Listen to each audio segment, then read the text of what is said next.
Chapter 8.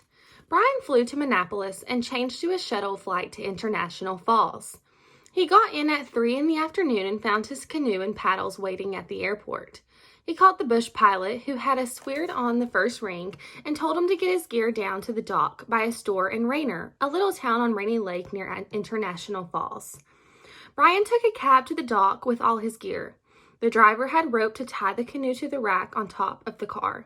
Said he did it all the time with all the people coming to the Boundary Waters canoe area. He waited on the end of the dock, and in an hour of bush plane with twin floats circled once, landed and idled up to the dock. "Hi, Brian."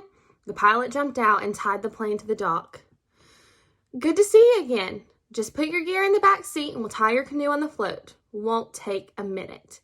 In 5 minutes, they were taxiing away from the dock. The pilot throttled back and moved down the lake a quarter mile to a small building beside another dock. "My shack," the pilot pointed with his chin. "I could have had you take the cab there, but the cabbies don't like the road. It's 2 miles through the woods and mostly mud. You got food?"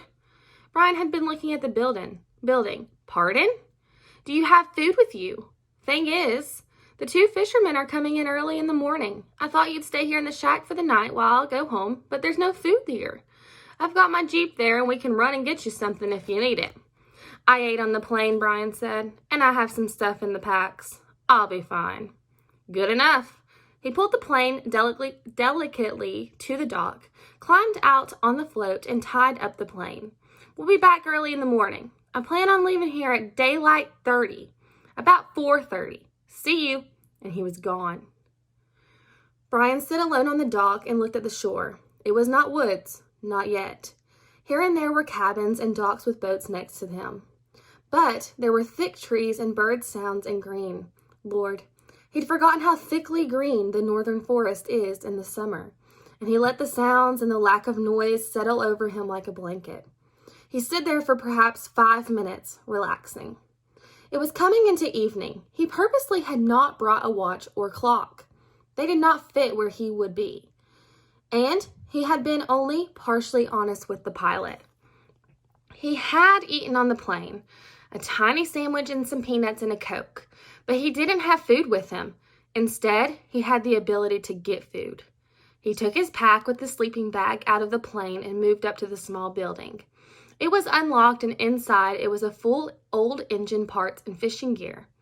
There was a couch in one corner, and he thought of sleeping on it.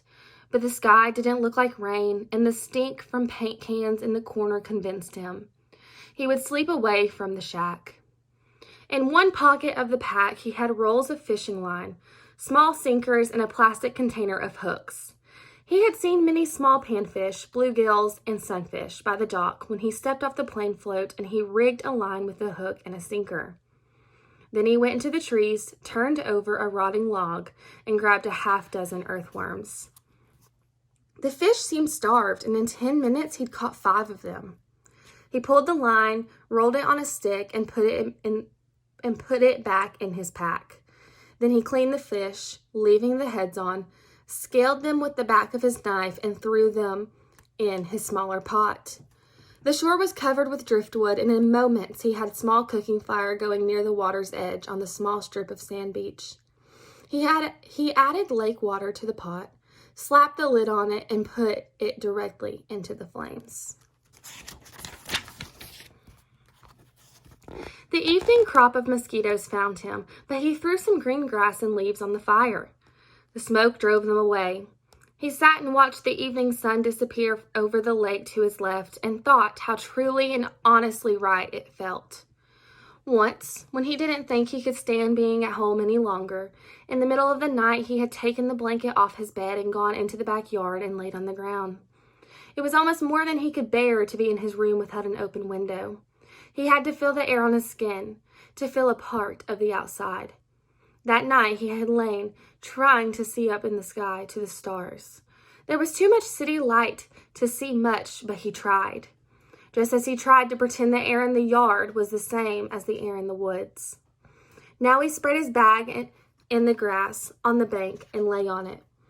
It was not dark yet, but close. and he could make out an evening star, and he thought of how people wished on them.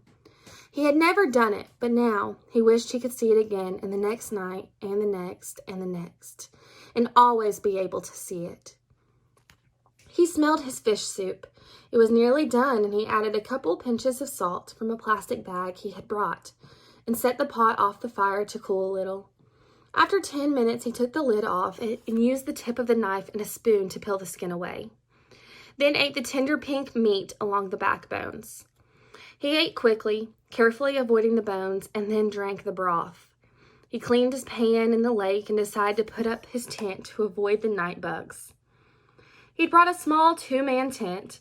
He thought of going without one at first, but the tent was very light and had screened openings, and the insects, whether he loved the woods or not, were awful. It took him 5 minutes to set it up and put his bag inside. But instead of going at the bed at once, he put more driftwood on the fire and sat for a while in the dark. He was close now. Not quite there, but very close. Tomorrow the plane would take him northeast. He smiled. He unzipped the tent and crawled inside and lay on top of the bag. For the first time in months, he was sound asleep within 5 minutes.